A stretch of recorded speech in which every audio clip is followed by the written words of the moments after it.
And we are waiting for the game to load here. Everyone...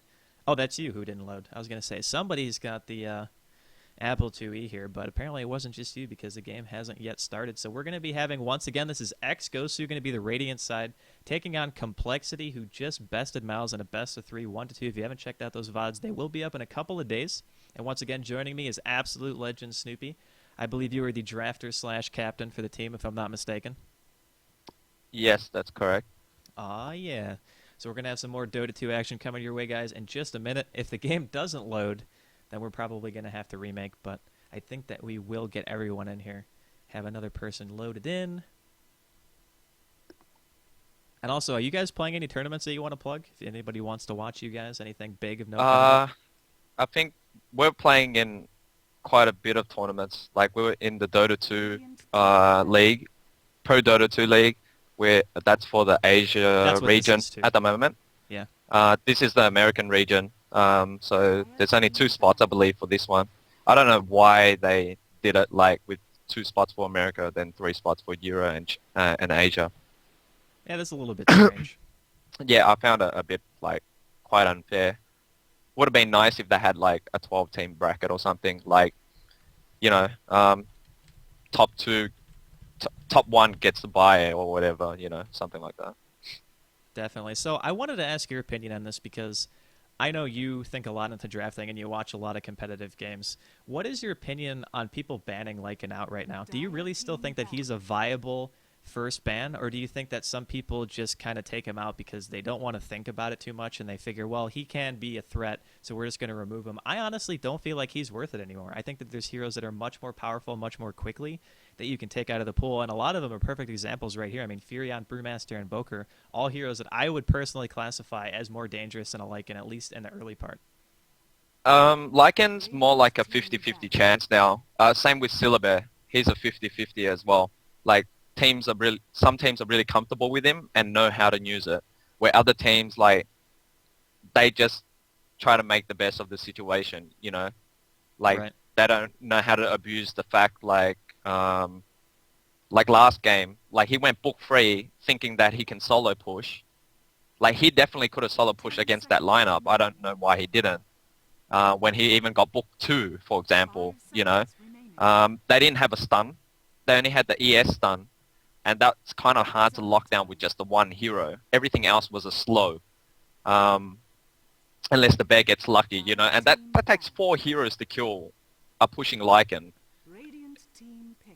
Like, Right. you have to be really lucky. Like, he didn't abuse that fact, you know? So it didn't make sense why he went book. Where other teams, where they go just DPS, you know, they want to get the fight because they have a team fight composition. You rather get DPS over the book free. Because if you're not going to push, you rather get the fighting items. Yeah, I just really feel the same as you do. It's like a risky pick nowadays, it feels like. And every time you see Lycan, it's pretty much always going to be jungled at this point, because if you put him in a lane, he's kind of a liability, to be honest. He doesn't really win against anything. Maybe you could put him up against something like a Brewmaster mid, but even then I feel like he would still get relatively bullied in that situation. So there's not really a whole lot you can do in terms of where you send him, and he doesn't really prove to be that powerful, at least in the games that I've seen him. I mean, Mouse ran him today, and it didn't really seem to be too effective, and that could be because of the fact, like you said, that he did go Necronomicon instead of going for the flat damage. I honestly feel like if you're going to go Medallion to increase your jungling speed, you might as well just go all in and go for like the straight BKB and just try to team fight, or at the very least split push, because that makes you infinitely safer than just having a Necronomicon that can add a little bit of damage to your push. But back to this particular game, we're not going to see Invoker, Brewmaster, Lycan, Furion, Enigma, or Syllabear in the pool at all, and the first pick coming out from xGoSu is going to be Chen, followed by a Lich.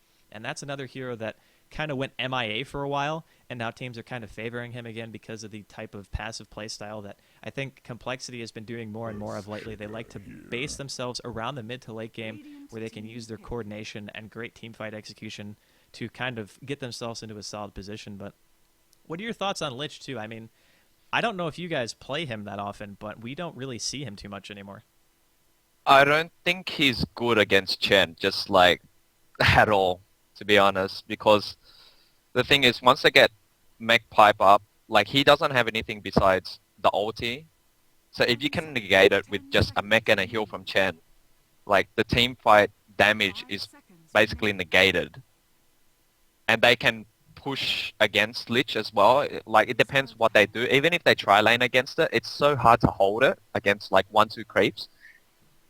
Yeah, it's basically punishing you for having sacrifice too, because every time you do that, it just allows the lane to fall closer to the tower. And if there's any reaction from xGoSu whatsoever, if they get like a kill on that lane with the Lich in it, and he's been denying creeps and things like that, it just puts it more in a position where you can just get that tower much more quickly, and then you lose map control slowly. I mean, it's a little thing, but it makes a big difference the later the game goes. So yeah, I kind of understand why he's seen less nowadays, and we're going to see Lesh and Tide immediately taken up here by xGoSu. That's going to be the respawn pick, so very strong team fight so far coming out, and a lot of push potential as well. I wonder if Fluff and stuff is like has watched the Chinese games, because he analyzes a lot of the games from China. Like, he really likes their type of style, but I don't know if his team can keep up with it. Anti-mage pickup. After seeing a Lesh, Tide, and Chen, you really think that's safe to do? I think this is what they're gonna do. They're gonna definitely try to pick a suicide bottom, right, and then put Lich anti-mage middle. Right. What the Chinese team does.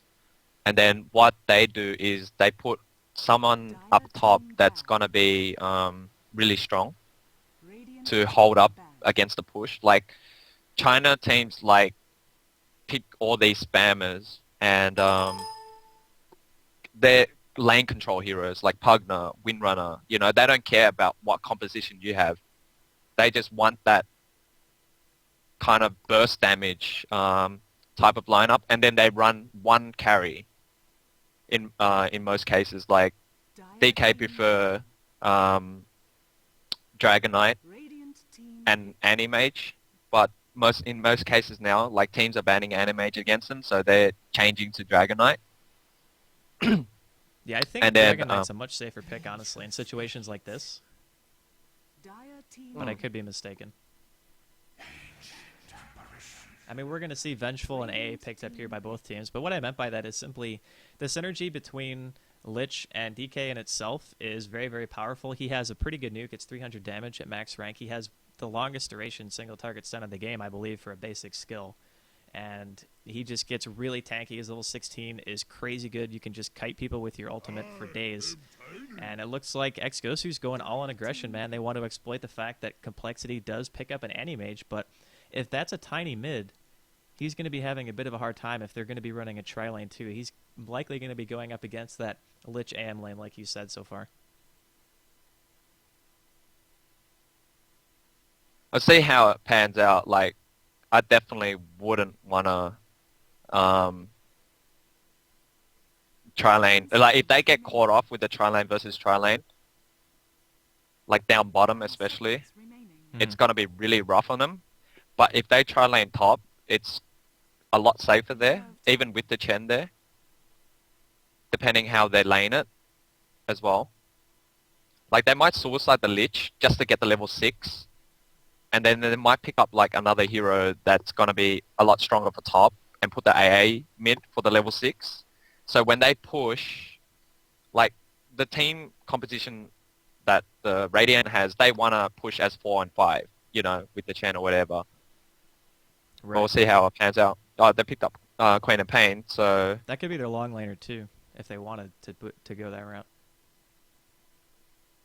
I mean, they could have the Earthshaker farming top lane with the AA to get a fast blink, and then they could just send the Queen of Pain bottom to make sure that they have somebody down there at least who can get experience at the very least, and then the AM and the Lich mid. I'm not sure if that's what they're going to do, but it sounds like it would be a decent idea. Get the fast blink on the Earthshaker to give them some sort of mid-game aggression, because right now, I don't really know what they're going to be able to do without a blink on that Earthshaker. They need either one or the other getting the quick level 6, but JO's playing the top, so most likely they'll be in mid. It's going to look like a tri-lane top with AA, AM, and Earthshaker and Lich suiciding bottom. Well, we are going to find out here in just a second. Actually, it looks like xGoSu's going to suicide the Tide. He's got his boots again. I think they did this the other day too, so Solara's going to be going up against what appears to be, so far, just an AA. Yeah, this is what I'm talking about. Like, if they're going to try lane down bottom, it's going to be rough on them because they got the Chen there as well. Yeah, with they're the going to be double running stun a try lineup. line. So they'll be looking to engage on the Lich or the ES all the time. At any chance they can stun, they'll just go for it. Like AM is not going to kill them. 30 seconds Right. to battle. Yeah, this kind of feels like they're playing into what xGoSu wanted. I mean, I don't know what the AM tri-lane's really going to be able to do down here necessarily, because like you said, AM just doesn't... He doesn't do much in the early parts of the game. He did get pooled regen, though, so he's got his poor man's shield and some extra tangos, which is cute. Allowed him to get a little bit more farm than he normally would have, but he's going to be going up against a VS, a Chen in the jungle, and a Tiny. So the kill potential from this lane, assuming Last Hit Magic gets a decent creep starting off, I mean, they could very well be looking at a Bloodlust at like the 45-second mark if they get in a position where they can be ganked. The best creep you really want now is not a Centaur, is probably an Ursa. Yeah, they just do crazy amounts of damage. The clap is crazy good. And now we're going to see Leshrac going up mid against Queen of Pain. So Pain at Gold from xGoSu are going to be playing him, taking on Jo. Typically see TC mid, but not going to be the case this game. He's going to be playing that Queen of Pain. Probably going to not see too much action. I don't really know who I give this lane to. I would honestly say that Queen of Pain probably has the advantage just because of rune control. Typically see heroes like that get blink. And you can just get to the runes much, much faster. And then top lane, we are also going to have AA taking on Tide, and Tide went boots first, so he doesn't have much sustain in this lane, and Hannah Montana's going to have a pretty easy time, I would say, farming up here. And I don't think he's going to be too worried about ganks either coming out from this Leshrac. So what do you think of the lane so far? Who do you think they favor? It's pretty even. It's all going to come down to the bottom fight. Everything's going to be down on bottom. Even team fights, it's going to be down on bottom. Because once AA and Queen of Pain's going to hit level 6, they definitely can just bait bottom, AA ulti, Queen of Pain TP in, and just wipe whoever's down bottom. If everything goes according to plan. Yeah, and that AA is going to have 6 really fast too. So I think that if they don't get a decent advantage down here, that xGoSu might end up falling a bit behind. The only problem is they don't have a lot to line up that AA ult. They basically have Fissure, and that's it. I mean, it's really hard to land it from across the map anyway, even with more than one stun. But playing against a really aggressive composition like this, I would expect GoSu to have a little bit of a lead, even going into the point where that AA will finally hit level 6. And not too much going on so far, just kind of passive farming. You can look at the creep score here really fast just to see who's doing what.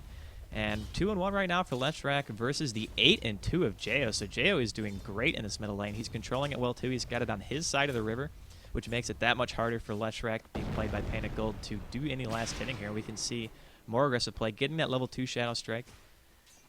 Going to be really annoying for him to deal with.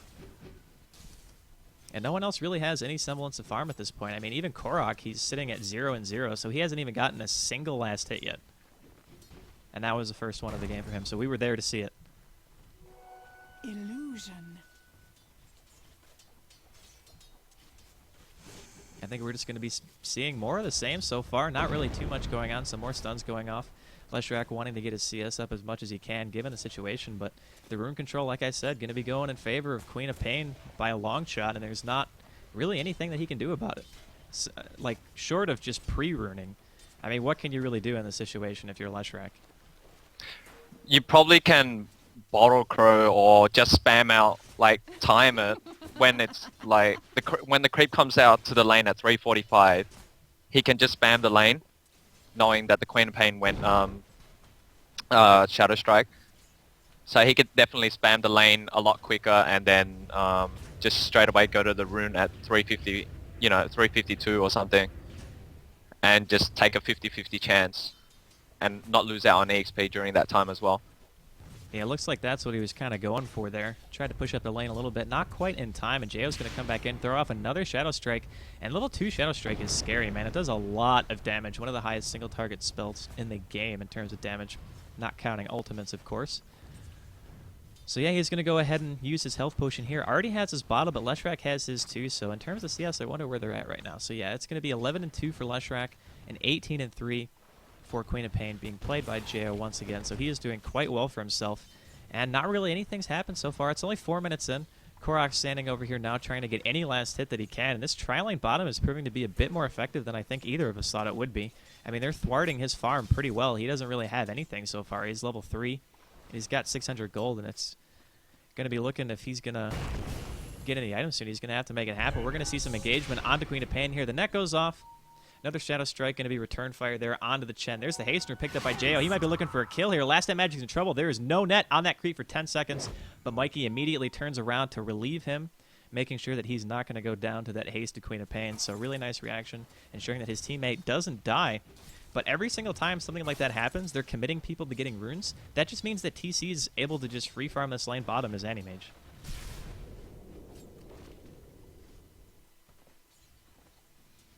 Right now, Queen of Pain is going the, I would probably say, standard 2-1-2 build, getting 2 ranks of Shadow Strike to ensure that the ticks do remove your bottle charges in between, so you don't get those situations where a hero gets away with basically no HP, but it does limit his pushing potential, as you have said, Snoopy. So with the lanes going the way they are, do you think that Complexity kind of just automatically has an advantage because they have an Anti-Mage, or do you think that there's still a decent opportunity for mid-game for ex-GoSu to get themselves back into it?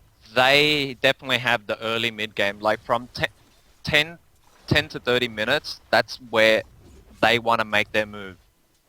Right now, they're just holding it off, trying to get levels, because there's always a chance to kill with any of the lanes, like any of the heroes from mid or top to TP down from both sides to get the kills down bottom. I think they're both just looking for that. Or either might be in some trouble here, juking around the trees. Hannah's out of mana though, so he doesn't have any follow-up with the ultimate or anything like that. I'm sorry, keep going. Yeah, as I was saying, because they're all waiting for their 6. They're really patient about it. They're just playing passive in their lanes. Like bottom lane, yeah, like korok's not getting the farm, but he's getting the levels. That's what's hurting the tri lane right now down bottom. And Chen's about to hit 5, so he's gonna have 2 creeps as well. Yeah, that is going to be very, very good for them. So they're going to look for a chance, like, really soon. Yep, I would definitely expect to see that. And Tiny is level 5, so he's got the level 3 Avalanche. He's got level 2 Toss going for that Want to. He's got it in his stash. TC, in the meantime, has his poor man's with a Ring of Health. Hasn't even had to use a Tango, by the way. I mean, that's just simply because of the nature of the lane. They've just gotten so much more here we out go. of this. Yeah, we got the This TP is what I coming was in. talking about. This is what I was talking about. TP coming in from Solara. They could be looking to pick off the Anti-Mage here. korok goes in. He throws off the Avalanche immediately, but the blink back, he went a little bit prematurely. A nice Fissure 2. korok's actually caught on the other side. Oh, just kidding. I thought that little gap was a little bit too small for the Rockman to fit through, but apparently I was mistaken. So that aggression that they were looking for, not quite accomplishing anything as of yet. Solara is still here on the side, waiting to see if there's going to be anything. But now that all the heroes are missing, I think that Complexity is going to know that something's up. Even without wards, I mean, there's no opposition mid or top. In this position, do you want to just keep pushing as xGoSu, or do you want to try and back up and maybe try to maximize farm? If Jo has a TP, here we go. This is what I'm talking about. So the AA ulti comes in. JO's going to TP. They're going to start to play. There's a nice Fissure 2. korok's going to drop here pretty much immediately to the tower damage, and there he goes. TC blinks in. Now Last Hit Magic is going to be the next one to evaporate, eating the Scream. Nice Ravage right there. Manages to hit 4, and now TC is quite low, but Solara has to be on the run right now. No one dropping yet from Complexity. There's the other Fissure. He is trying to get into the side shop to look for a TP, but it's not going to happen. And Panic Gold comes in from the back, throwing out the Fissure on a fluff and stuff. It does hit, and the Edict's going to be enough to pick up the kill. Jo blinks out, and in the meantime, Lich is also going to fall, so a 2 for 3 right there. Looking really grim for ex-GoSu coming out of the gate, but they managed to turn it around and get 2 kills. I mean, honestly, that looked like it was going to be a lot worse than it really was for ex-GoSu. Yep, definitely. But with a team fight like that, I mean, anytime your Anti-Mage lives through a team fight, even if he doesn't necessarily get a kill, I mean, Jo got the double kill right there, but that's still, at the very least, assist gold. Actually, I don't think TC got any assist for that.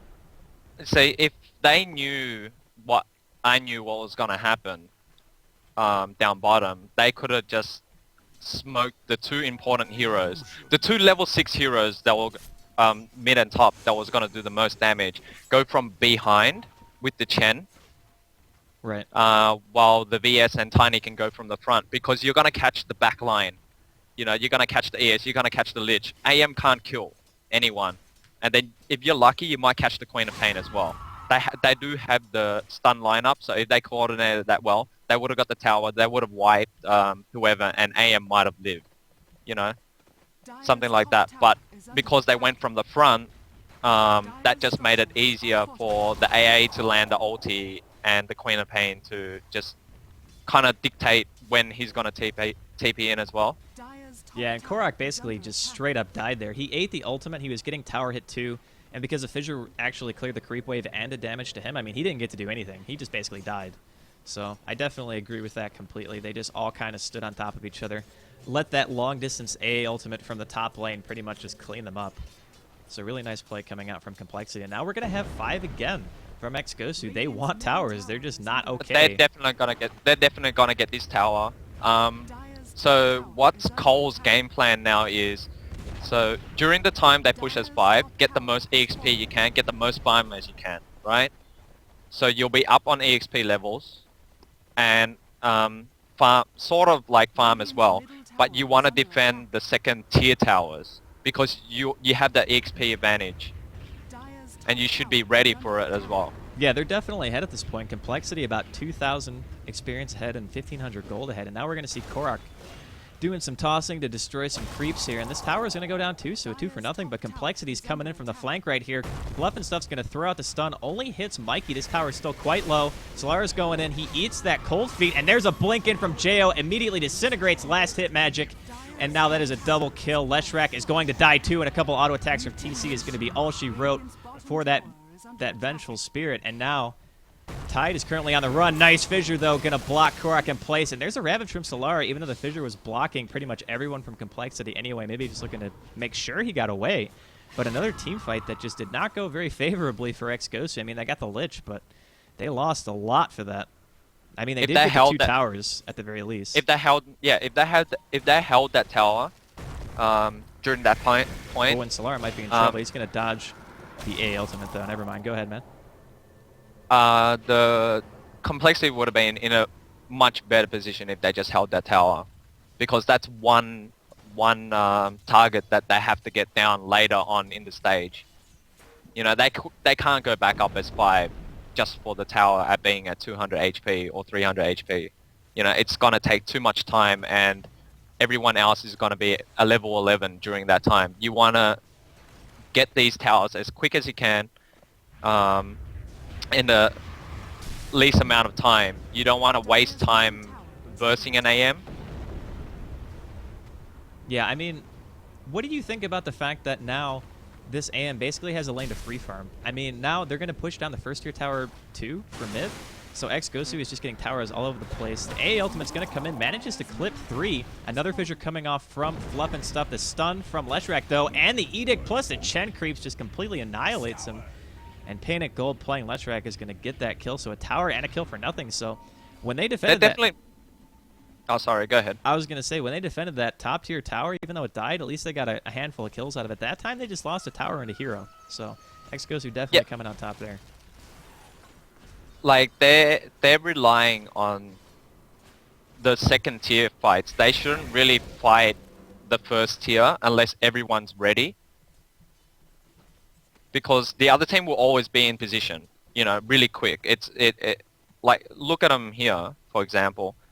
Like, AA, he can ulti at any time. Like, this is better for them to defend down bottom, because all 3 of them are there now. Ooh, another Last AA time they ultimate's coming in. It's going to hit 3, and here comes Jo throwing out the combo. The Chain Frost is going to bounce to coRock. He's going to go down. Echo Slam maybe a little bit wasted there, and in the side of the river, VS is going to fall as well. Now Panic Gold is not done yet. Going to pop that Edict and his ultimate to take out Complexity's IX Mike playing Lich, and now this bottom tier tower is looking like it's in a bit of trouble. They could go for a deny here. Another Fissure is going to go off onto Solara. Some auto attacks doing damage. I wonder if they're going to be able to get this deny, and he does. So Jo denies the first tier tower bottom. And that's the kind of thing they're looking for. Want to mitigate how much gold they're going to be getting. But at the end of the day, that's still map control that they're losing. As we can see, no tower is dead yet. On the side of ex-GoSu, they still have all of them standing. Some of them looking a little bit shabby here. Under about 40% health. Bottom first tier tower is still at about 80. And now going into the mid game, you can see the difference in map control already. Both towers gone top. There is nothing left up there at all. And the first tier tower mid and bottom both dead. So looking at the gold, I would imagine, yeah, it's getting pretty close to even. Complexity was looking a bit ahead at the beginning part of the game, had some decent team fights. And the experience is still very much so an advantage of them. And I think that's probably a decent advantage for them to have considering their team composition. Getting AA to 11 fast is definitely really good. Same thing can be said for Queen of Pain, and even heroes like Earthshaker too. Experience is going to be a pretty big deciding factor for their team. But I didn't mean to cut you off earlier. But who do you feel is still kind of in the lead here? You think xGoSu's had enough going for them so far to keep it going, or do you think that they're going to be... They still definitely have chances to get towers. Like, they definitely can get the map control, but it's hard to abuse it because they don't have the composition where it takes 2 heroes to kill 1 hero. They always need the 3 heroes in a way, because Tiny doesn't have his blink up, and it's so hard to chain just 2 stuns and kill a hero. Right. That's not squishy. Oh, we might have some trouble for Mikey right here. Here comes the fissure. The stun goes out simultaneously from VS. There's a nice Ravage, and now Hannah Montana's in trouble. He's going to go down here. VS still alive, and now Earthshaker is going to drop as well. That is a dominating streak for this Leshrac, and now Solara is running down mid, throwing out the anchor smashes, clearing out this creep wave, and that in itself is a huge problem for Complexity. This is probably going to be another tower dead. Edict is up in 4 seconds, and I do not think mid tier 2 is long for this world, buddy. Yeah, that's for sure. This tower is definitely gonna go down. Doesn't matter what Complexity does, like, it's so hard to pull back from this tower going down. Yeah, we still got 4 heroes here. The creep's taking a bit of damage. There's a net on a jail, followed by the Repentance, and the Chain Frost comes out from IX Mike on the other side, bouncing between VS and Leshrac right now. TC's going to get the kill with another auto attack. Oh, I'm sorry, Lich got that kill. And now Pain of Gold's going to stun on top of himself, trying to run away here. Juke's up, but he's going to run right into Earthshaker. And that Mana Void is going to be enough to go ahead and take him out. So a 2-for-1, and instead of going for the tower, they kind of chase off to the side there. That's what it comes down to. Like, other teams would not be greedy and just get what they came to accomplish. Oh, 1 auto attack. He does get it off. Okay. I wasn't going to interrupt you for that. I think people saw what was going to happen right there. The Invis Korok level 4 stun toss combination going to just go ahead and melt Fluff right there. He's going to make his way back to mid, but go ahead, man. Yeah. What they want to do here is just get the 2 towers, right? They want to get the 2 outer tier 2 towers, and that opens up rush for them as well. It's either you get the lanes pushed out once you get those 2 towers, try to pick up a hero that's gonna defend one of those lanes, and then either get rush or try to get a tower, depending on the situation and where you killed the hero. Right. Well, looking at the golden experience difference, it's really not too far in favor of xGoSu right now. I mean, in terms of map control, you could clearly say they don't have a single tower dead, but they have, right now, 4 towers dead in their favor, and this mid-tier 2 is looking pretty shabby. It's under half health right now. The next time they win a decent team fight, you would imagine that this tower is going to be dead, and then Roche is definitely a possibility. A lot of times you would say that the Dire side has that innate advantage because of the positioning, but when you lose those towers, that advantage kind of goes down the drain. Mm-hmm. So going into this right now, we can see the Edict pop, tower taking a lot of damage. There's a toss. Here comes the A ultimate from the side. It's going to stun Josh right in place, and he does take the Echo Slam as well. A nice swap out by Mikey, but he's still going in. He doesn't take the damage from the ultimate to go ahead and finish himself off, and now we have 2 Cyclone Creeps kind of going to town on JR right here. So Earthshaker is going to fall along with the tower, and no real rebuttal kill coming out from Complexity. And man, it's just everywhere we look, Complexity is losing towers, and I don't think they're making enough happen in the meantime. I mean, we have TC right here. He has his Battle Fury up, which is pretty darn fast. I mean, given he was in essentially a trial lane against a lane that he should have pretty much beat in the first place, we're going to see a little bit more of an engagement, but we're finally going to have a pause so we can catch up on what's been happening. But once the Animage loses the last outer tier tower, even a hero like that, it's going to be hard for him to kind of solo carry this, I would imagine. You don't really need to... wait, let me think how to word this. So AM, right, he's looking to get this Yasha, and he's gonna be really annoying, while the other 4 would defend during that time. You know, he should only come to the fight when it's like really late into the fight, or come really early if everyone pulled off. Like, just say for example that what happened last battle, AA ulti hit, you know, Queen of Pain could have just killed off those 2 with just a blink fan and ulti. which Jo wasn't in a position to do it. Right. All you have to do is just these tower defenses. If AM's pushing a lane, right, and then you're able to defend as 4, it's not going to go in favor of the Radiant team because he can just get the tower, get the farm up, and he's maximizing farm. Yeah, we're going to see another tower drop here. The A ultimate does hit. koRock is looking pretty sore on health right now. I think the pipe was going to be enough to save him. There's a nice double stun on IX Mike and Hannah, and they're trying to retreat right now. The mech is popped, and there's a nice Ravage. Hits 3, and now we're going to see Lich fall pretty much immediately. The blink out from Jo, and TC is in the back here. Manages to pick off Leshrac with some auto attacks and the Void. And now they're just going to go ahead and part ways. I apologize, guys, for the mic quality, but I can't really do anything about that.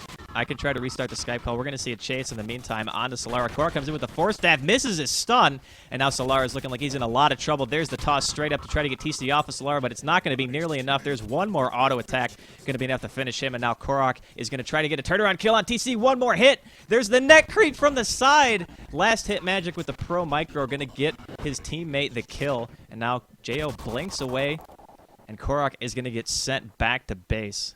Wow. That was a pro net right there, I gotta say. Unexpected turn of events. Tide had the magic stick as well. He could have definitely survived an extra hit from the Queen of Pain there. Don't know why he didn't try to use it.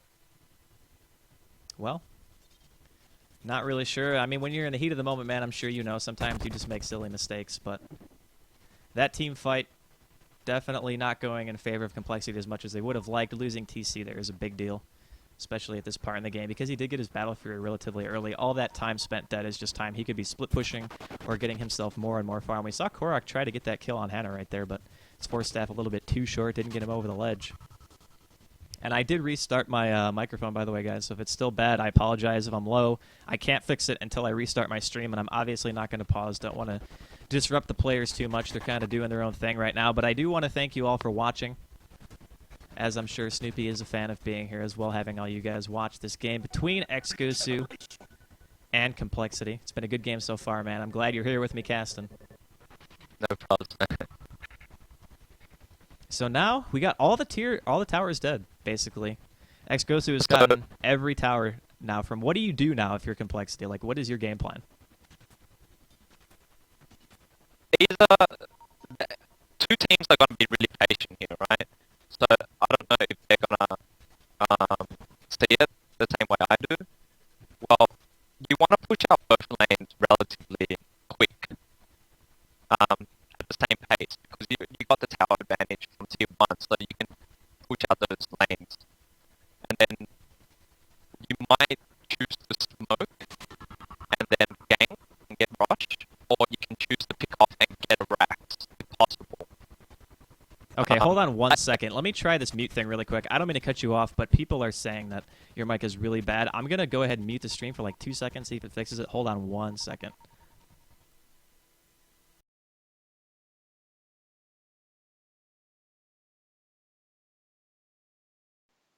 Okay, we're back. Say something. You sound fine to me, but apparently XSplit is making you sound like a robot, so hopefully it's fixed.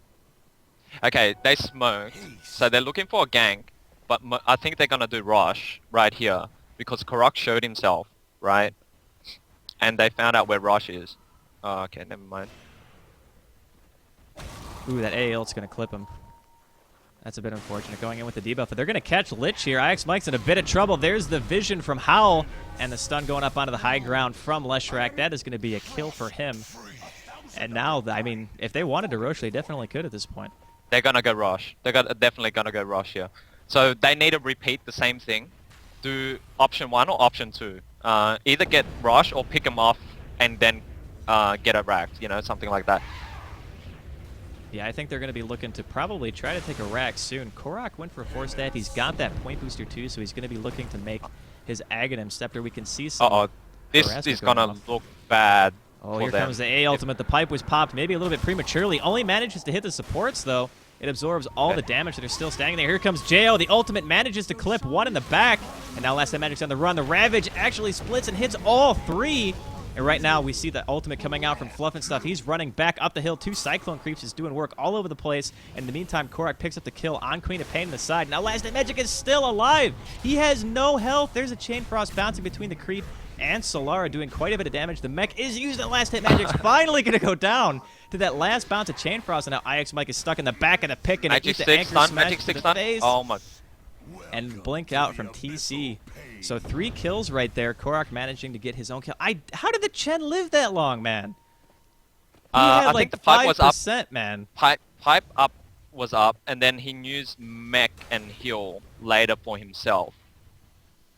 That was So he had unbelievable. in a way 1600 HP.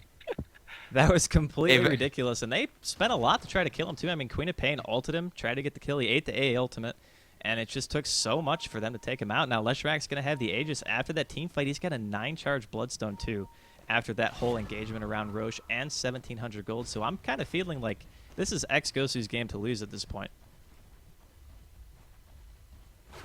Illusion. I still believe it's pretty even. You'll see signs of life when the first other 2 tier towers fall. That's when the signs of life for the Dire team to come back into the game. Right. Well, just looking at the experience and gold difference, I mean, the only real big factor right now is the fact that the gold is ahead for ex-GoSu, but they don't have the experience they're looking for. And now we're going to see Jo get caught kind of out to the side here. There is a net creep here. He is going to eat that net. He's going to throw out his ultimate too, and he's going to do a lot of damage. Here comes the ultimate from AA, but the pipe is popping. It's not going to be quite on the mark anyway, so they're just going to go ahead and back up and head towards this bottom lane where TC is currently farming away. He's got his Vlads, by the way, now, and an Ogre Club. He's going to be going for this tower. There's the Glyph. I think he's probably going to be able to get this anyway. I don't think Solara can stop him. And he does get the tower last hit, so Animage doing a bit too much damage for Solara to kind of counter him. He's going to get thrown back into the team, though, and now TC's in a lot of trouble. He does blink out to the low ground. He's going to go ahead and channel that TP and get out. That was a nice reaction by him. Unfortunate that no one else had a follow-up stun for that. Did the Split Earth miss? Because I thought they had a stun. The Split Earth just missed, and the Chen didn't net him as well. Yeah, I think the net was still on cooldown from when they were fighting Jo. Actually, you know what? It probably was. No, it was up. It Yeah. was up during that That time. was quite a while ago, actually. Yeah, it should have been up for that. So that would have been a nice kill at the very least, but now we're seeing the Animage factor start to come into effect here. He's going to have his BKB soon, and now he can just push side lanes with that item without any fear in the world of really being killed unless they catch him flat out, which they could here. coRock blinks in. Not going to catch him, though, and he didn't finish his Scepter. He chose to get a blink instead, making sure he has that extra initiation to get people picked off and things like that. And what's your 2 cents on this? Do you think that a Tiny should probably go for a Hex in this situation just for the Animage himself, or do you think that he needs to go for the initiation or at the very least just push? Pushing's quite hard now because it's opened up the map a little bit. So AM's just going to be really annoying, and they're going to try to... They're smoking right now trying to pick off the AM, but I don't think it's in their favor. Even if he gets this tower and dies, it's still on the... Yeah, he might just go down here. He's going to get initiated on. He blinks into the woods again. That's going to be another TP. No toss. Oh, he does get the toss off. And there's the Ravage. They overlap a bit there, but he's going to have the blink up again. There was no vision from the VS to get that stun off, and either that or he just couldn't get in range. I see that the Howl's on cooldown. So maybe they just couldn't quite get close enough, and TC escapes death for a second time. And when you're doing and committing this much to killing an Animage, that just makes a lot of pressure relieved. And speaking of pressure, we're going to see Leshrak take a whole bunch of damage here mid. 4 heroes from Complexity, and there is the Echo Slam too. He is still alive. He's going to lose the Aegis, though, without a doubt. And now the rest of Complexity is trying to fall back, but Earthshaker's going to pay with his life. The stun toss combination coming out from coRock. This is where they want to push really fast. Just spam the creeps that's coming right now. They have a chance. They got a pipe. They got chance to do either damage to the tower or get the tower and back off.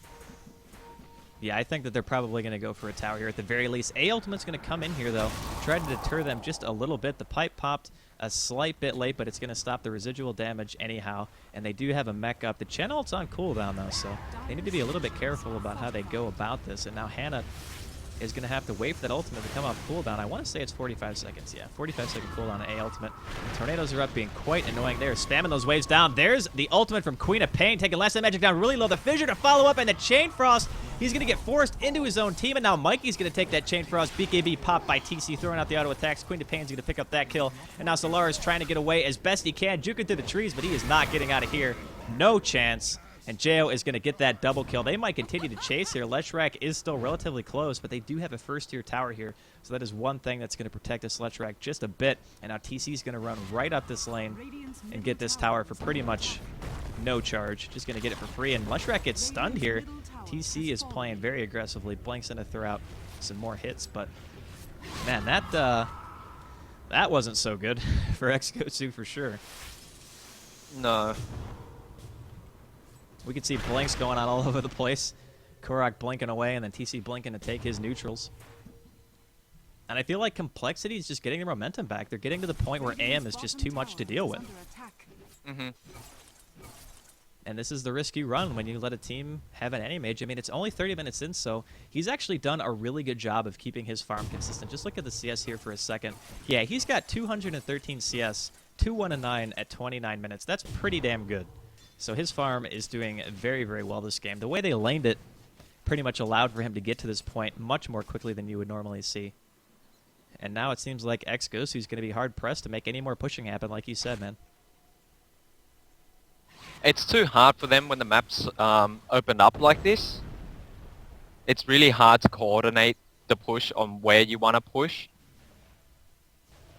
And you're so susceptible to like getting ganked solidly by AM now as well.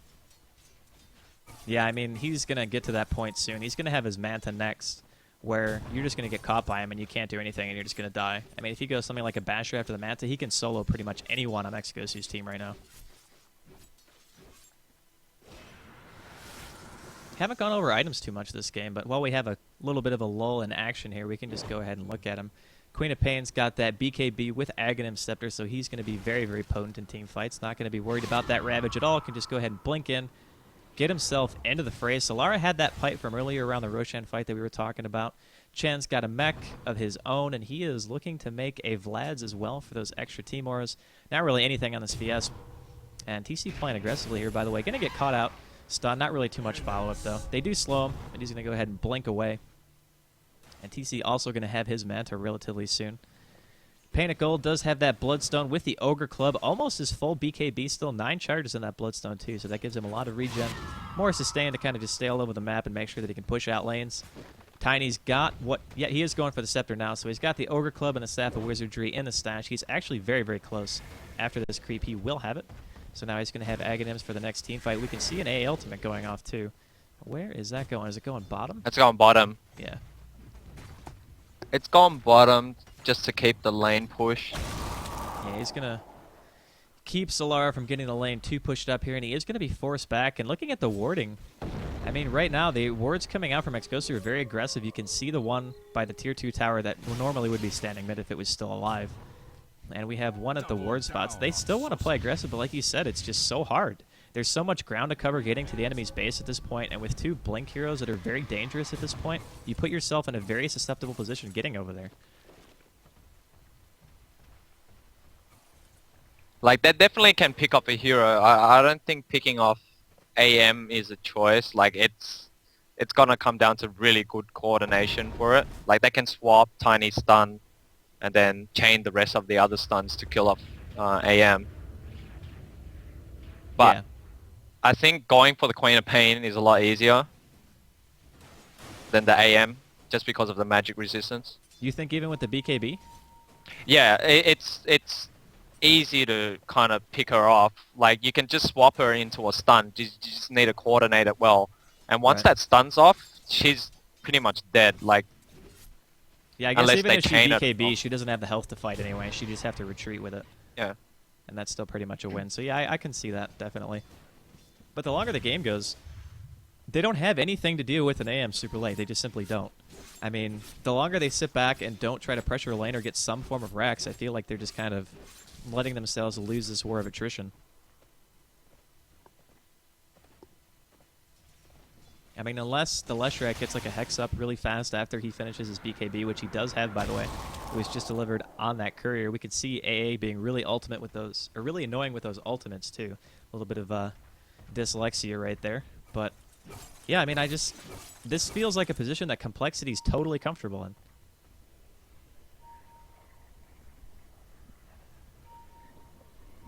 Gonna see some pings on Roche here. Both teams kind of hovering around the area. Jo making his way around the outside. Gonna try to get there. They're gonna go for it though. So xGoSu this is gonna be the make or break fight for both teams.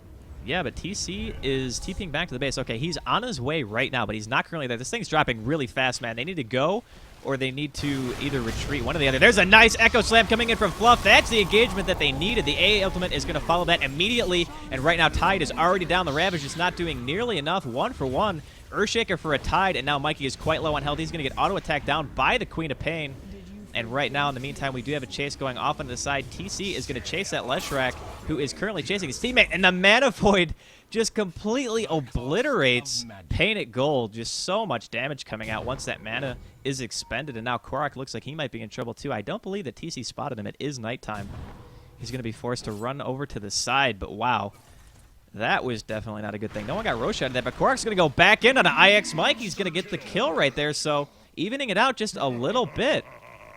And now he's got a monster kill streak of his own. There's going to be pressure applied to this bottom tower in the meantime. That is a free tower kill for Animage. So right now he is looking at 2,100 gold. He's got his BKB, Manta, Battle Fury, Vlad's at just the 35-minute mark. So he is looking quite scary at this point. He's going to get netted right here by Last Hit Magic, but I don't think that TC cares too much about a net at this point. And he's going to get caught out here by Korok too, eating that combo. So look at how little damage he takes, man. I mean, he took, what, 600 damage from that combo? That's like a third of his HP. And that's from a level 16 Tiny, too, so he has the full benefit. And that's including hits as well. That's including hits in between with the stun toss. Yeah, that's kind of what I mean. It's just a matter of that Roche fight didn't really go nearly as well as could be expected, and I didn't even see if anyone got the Aegis right there. Oh, yeah, you know what? Tiny got it. Tiny got it. I was too busy drooling over the fact that there was a really nice coordination between the Echo Slam, the A ultimate, and the Queen of Pain ult. So it was really nice synergy there by Complexity, but that's at the least it's good that Korok managed to pick up that Aegis. And they're going to go on TC right here. He's going to... Oh, wow, that stun did get just completely negated. Okay, that was weird. I saw the stun like fly up and off to the right. I didn't know if it was actually going to make contact or not, but it doesn't, so they're not going to get that kill that they were looking for on TC. They definitely need a Hex if they're going to pick off a hero here. Yeah, that's kind of what I was thinking, is just a matter of when you go this build on Tiny, I mean, obviously it's very good as long as you can continue to win teamfights, but they don't have anyone else who can make a Hex outside of the Leshrac who isn't even in the ballpark of getting it. And I mean, that hero has to build tanky in this situation. There's no way he can't. Otherwise, he would just disintegrate under the AoE damage that Complexity is bringing to the table. So, I mean, it's really rough to say, but do you really think that Tiny should have gone a Hex instead of a Aghanims, or do you think that that was still the right choice? I think what they're trying to do with, like, the Aghanims, like, it's, I could say it's a decent choice, because if you get, just say for example, if a lane's pushed and you get to kill a hero, like, the tower and Rax is gonna drop so quick with the Scepter. Yeah. Like, that damage there, it's like, it's unbelievable. Well, typically you would see it earlier in the game. We've even seen some players just completely forgoing Blink entirely, just going straight treads and getting the Aghanims straight away. And now we're going to see them taking the Ancients right here. They're going to eat the A ultimate, but I don't think they're going to mind that too much. The rest of Complexity is coming, though. We have Earthshaker and Lich making their way down here. They're going to go ahead and back up. And we can see wards on top of wards by this bottom river. Both teams want to make sure they have full sight of that Roche when he does respawn. And now a smoke used also. But they're going to run right past the ward, so yeah, Complexity spots him. Nice next level counter warding down in this middle lane, so they know that Tide and VS are both smoked out, so they're not going to fall for any of this ganking shenanigans. They're just going to be content to sit back and farm, and right now TC is getting more and more farm. He does go Basher, by the way, so now if he does isolate a hero out, he can just pretty much kill them flat out without any problems, which I think is definitely the right way to go. If he gets picked off around the next 2 minutes, they might be in a bad spot because he doesn't have buyback. Yeah, he doesn't have buyback, but it's only 1,500. I mean, he's 300 gold away, so and like 1 or 2 more clears of the aim. But that's the neutrals. depth kill as well. Oh yeah, that's true. He doesn't have any reliable gold. Yep, he does not. He has 49, so not a reliable person in terms of farm. But well, clearly that's not the case. But you know what I mean. Yeah. So he needs around about... Ooh, and Queen of Pain's dangerously close to Hex too. Oh, he's going MKB instead. He's not going to get Hex. He picks up the Demon Edge instead. He's not gonna buy. I think he shouldn't buy it. He should save for buyback, just in case. Or I was mentioning earlier before, like if they get picked off and get racks, you know, it's not gonna favor them. Yeah, I think the next team fight is really going to be what decides it. They could just both be waiting for Roche too. It's definitely a possibility at this point, but in the meantime, TC's going to get another tower top. And now he's up to 2,700 gold again, which is plenty enough for a buyback if he does end up getting picked. So, at this point in the game, like, what do you do as xGoSu? I mean, you know you have to try to win at some point, but what's your indicator? Like, do you just wait for Roche? Do you try to pick somebody off? Because the way the Complexity's playing, they're just not giving them the opportunity. They have to be kind of together at the same time. Like, TC is always pushing top. They realize that. Like, you either got to make a choice. You either gonna gank the person that's in another lane, or you're gonna gank TC. You know, and that requires a smoke in the daytime, because VS is not 16 to pull off the combo. Because TC, the minute he spots like the VS, he'll probably just blink away.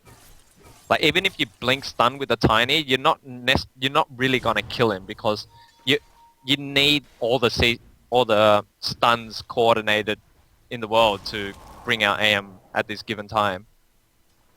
Yeah, I mean, he's not even going for survivability either. He's just fully confident in the fact that he can go the route of Abyssal if he decides to pick that up first and just be completely fine. And honestly, that's not really a bad call. He knows that xGoSu doesn't have Hex. So they have to coordinate everything, like you said, to be able to take him out. It's going to be really, really rough on him. And he's going to blink up and kill these Chen Creeps. Going to get netted, but immediately Manta's out of that. He's going to get swapped back in, though. And he blinks out again. And he's going to get caught by Tiny this time, so he just simply can't get away at this point. He pops the BKB. Now he's going to turn around Alesh, throw out a couple auto attacks, and just get to the low ground from the river and run away.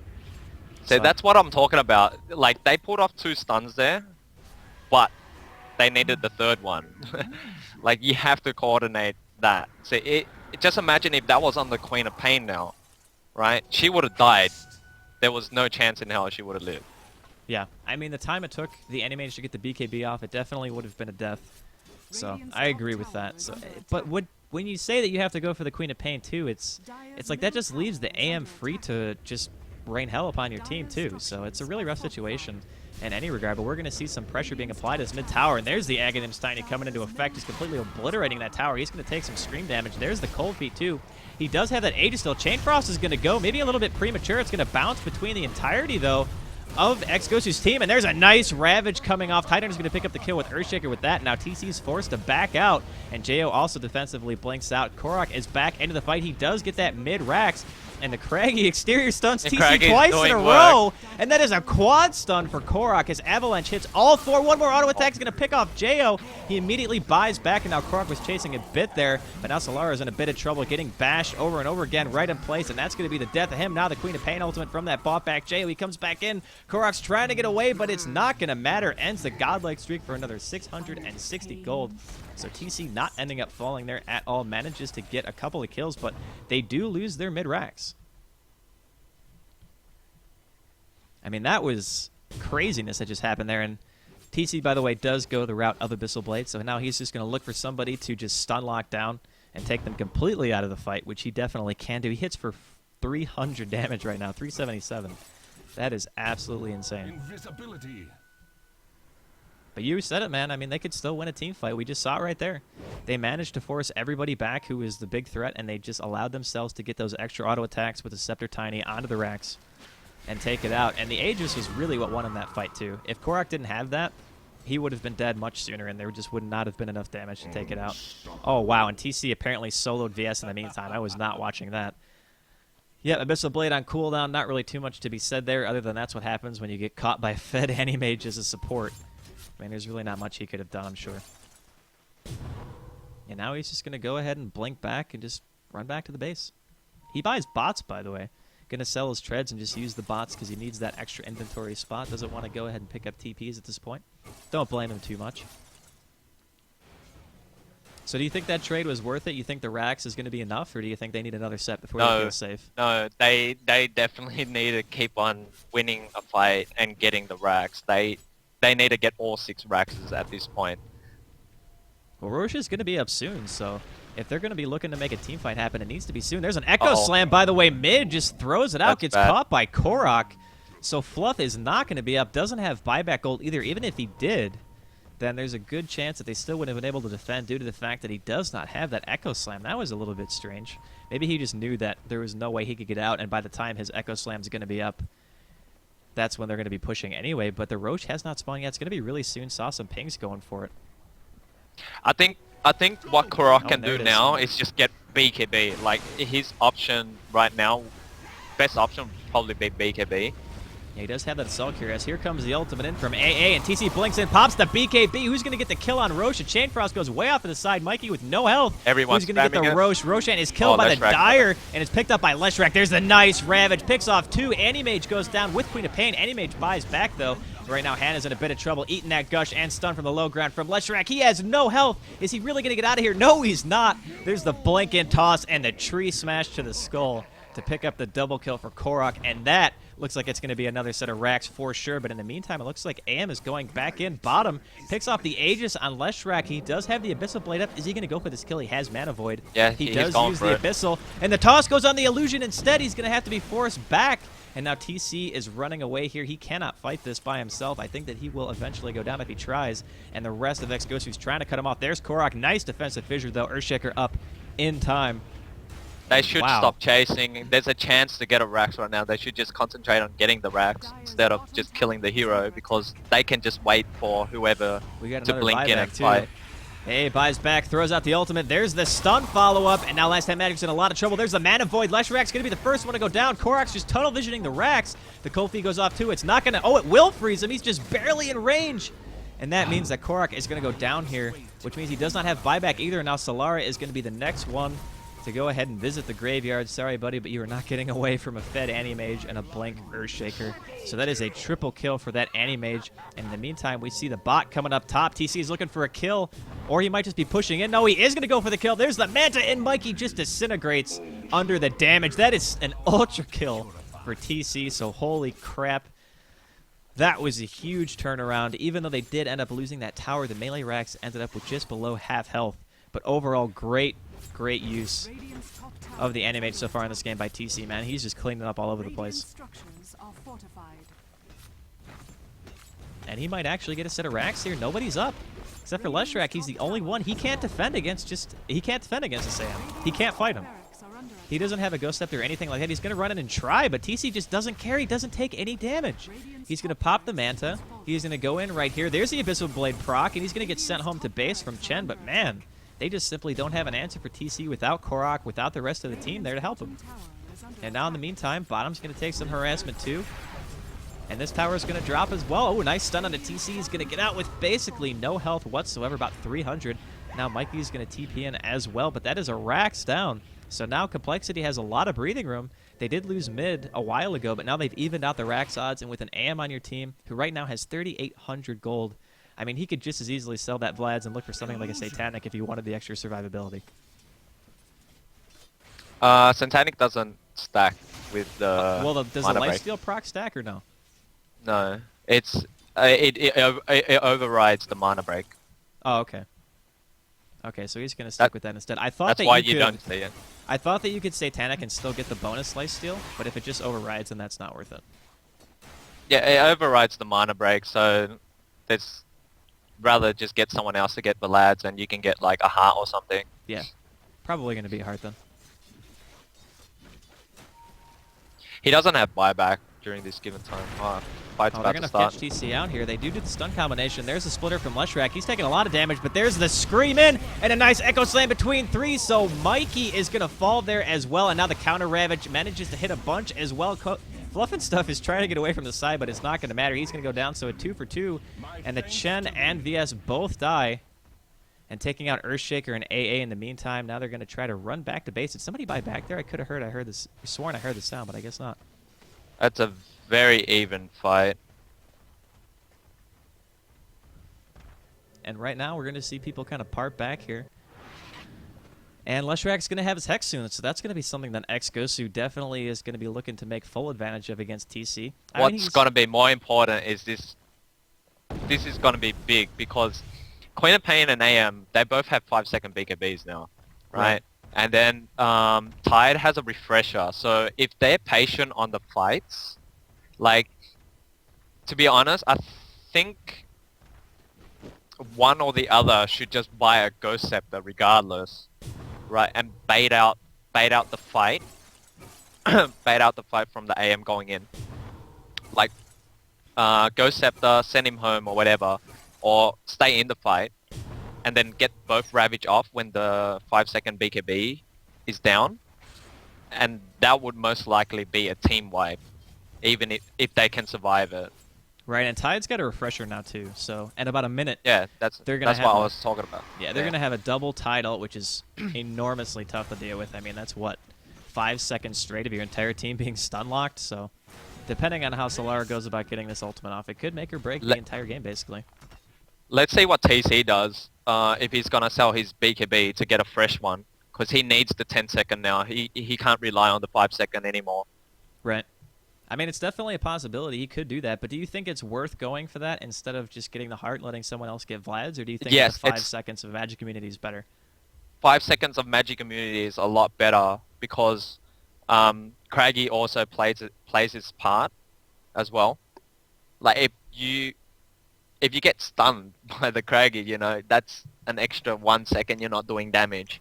And right now, every damage in every second is important. No, Any damage I agree, for sure. the fights is important. And also, by the way, the Queen of Pain decided to go for more of a pseudo-physical damage carry build. He got the MKB with the Helm of the Dominator and the BKB, another 3,000 gold, so he's going for more of the right-click rather than just going all in on pure spell damage or getting something like a Hex. And in this game, I definitely don't mind that necessarily, because I mean, things like Pipe and going up against Chen Heal with a mech as well, it's pretty much just a straight counter to the kind of damage that AA and Queen of Pain both bring, although AA's ultimate does stop healing, so that one's a little bit better. So I think that choice is pretty good for this particular situation.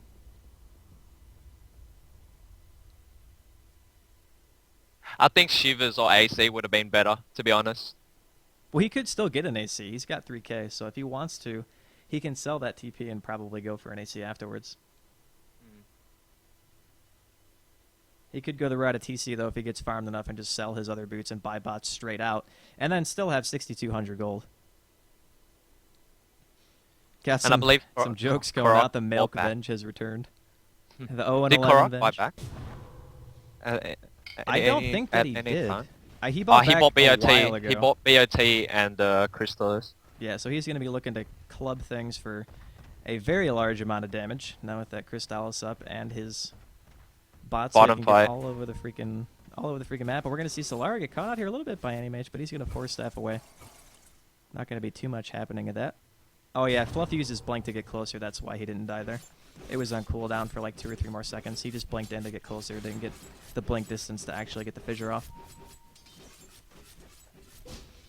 We might have a little bit of an engagement here. Fluff's going to be seen here on the side. He does have his blink. Manages to get out just in time. Last hit magic. Not looking to fight that at all. He's just going to go ahead and back up at this point. And now it's basically racks down to racks down. And the later the game goes, I can't help but think that ex-GoSu might not be at as big of an advantage. They're going to spot TC again. He's just going to go ahead and run, though.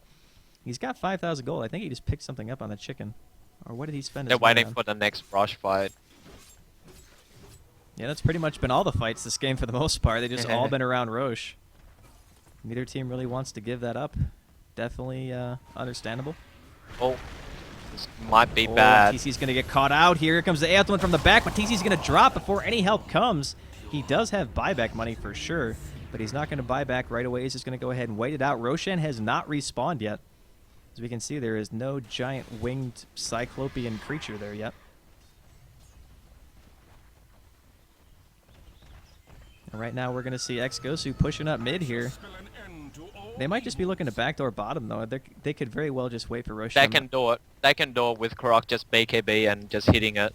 Yeah, I mean, he's going to be doing a lot of damage, man. He just completely annihilates that creep wave, the cleave from the Aghanims. Also, TC did sell his BKB to buy a fresh one. That's where his money went then. Okay. I knew that he spent a bit, but I couldn't really place it. And now we're going to see a smoke up. Fluff's going to get spotted here, though. Goes in, gets the Echo Slam on 3. And now Sorcery's going to die before he even gets a spell off. There's a Chain Frost, 2 in the A ultimate from the back. Manages to clip Leshrac just barely. And the Chain Frost is still bouncing, going to finish off those Chen creeps. And now on this side of the river, we have Mikey being chased down by TC. Queen of Pain's going to get the kill on Leshrac as well. And now coRock is on full retreat. Can't really do anything for his team. And now we can see Solara here with no HP going to run right into the Anti-Mage and get taken out there. TC should TP top right now instead of like just pushing mid. He should let his team, and then he can go straight to bottom if he just TP top just then. Yeah, I mean now coRock's trying to run away here, but I think the complexity is just going to go ahead and take this. I mean, what? All right, can he's going to go straight to bottom. Yeah, he's going to go bottom. There's no tower here. It's just not going to be enough. I mean, he's going to take this racks for sure at the very least. So that's going to be 2 racks down. And there's no buybacks coming out from ex-GoSu, so they don't have any. They still have a chance. They have a chance because no one took out the second tier tower in middle, so they can't get the third set of Raxes. I mean, they aren't going to lose their third set of racks, like you said. There's still 2 towers up here, and that's going to be plenty of time for at least VS to come back up. But they're killing this tower really fast, man. I mean, Tide still does have his refresher. That gives Radiant a chance, though, to still win the game. Yeah, I mean, it definitely could, and coRock's going to go in on Jo with that combination of being sent back to the base by his teammate Chen.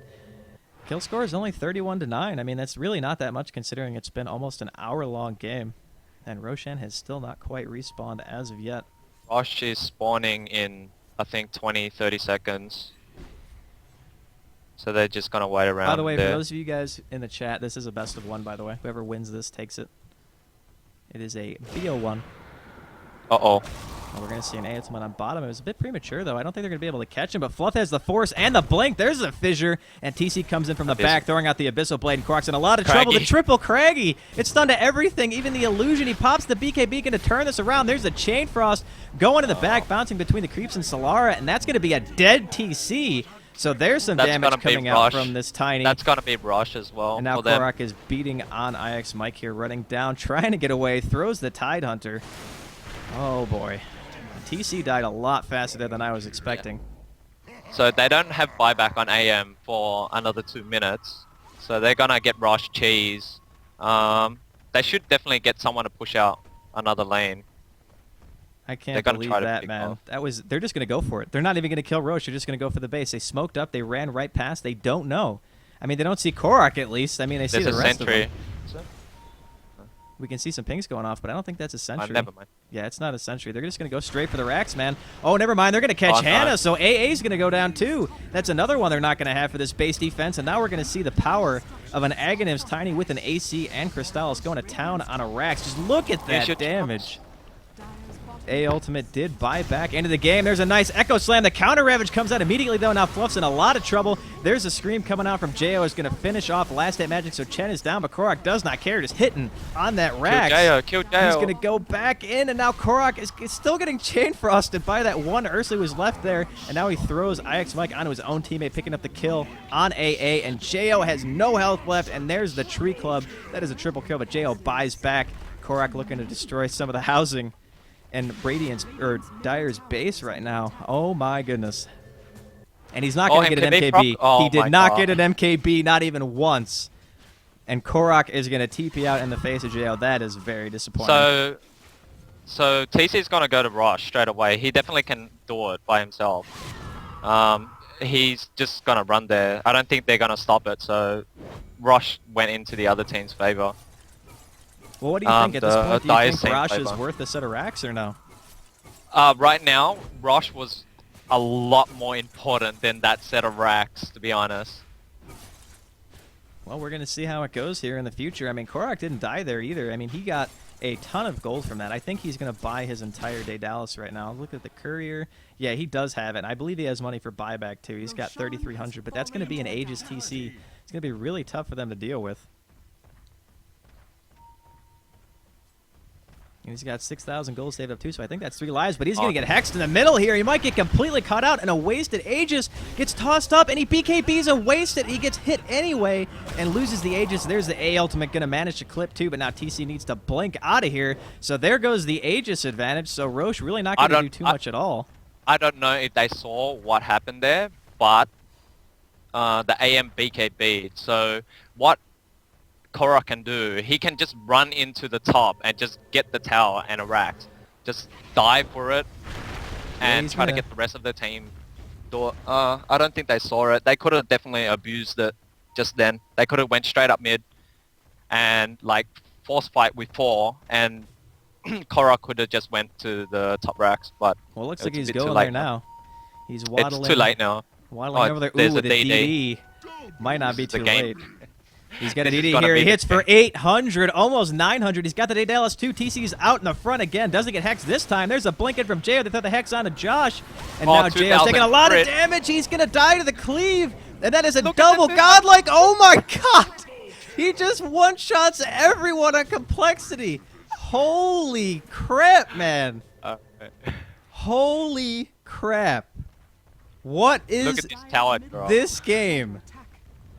That double damage might have just sealed the game in favor of xGoSu.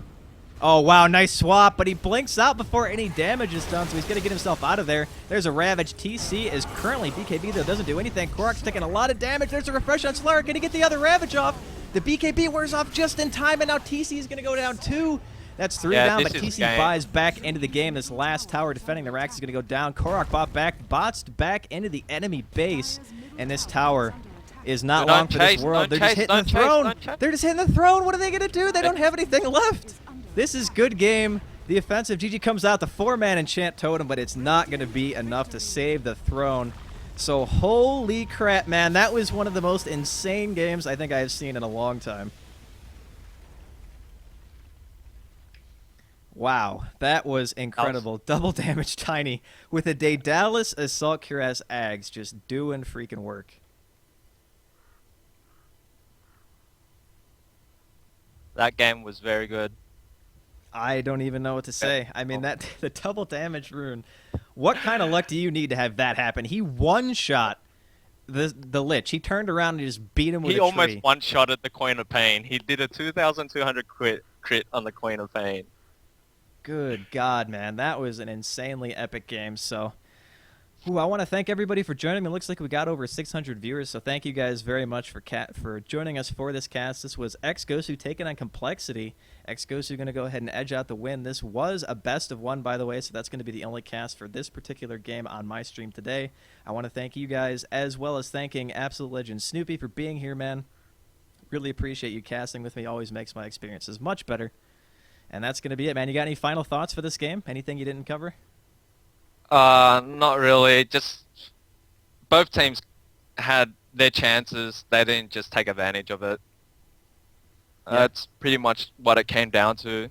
Pressure might have played its part, but you know that's when experience comes in. Who has a better experience to win the game and pull it through, I guess. So xGoSu's been on a tear lately, man. They've just been winning every game that they've played. I haven't seen them lose in the last, I want to say, week or so. They've taken out EG, they took out Complexity, and next KZ. I mean, they're doing really well lately. So I'm definitely very happy North American Dota not doing too shabby, man. So that's going to be it for this cast, guys. Once again, thank you for joining me. I was Draskyl. With me was Absolute Legend Snoopy. And we're going to see you guys probably next time. I'm sure I'm going to be casting more of these games in the future from the Prodota 2 tournament. This was the American side. So thank you guys, and I'll see you next time. See you guys.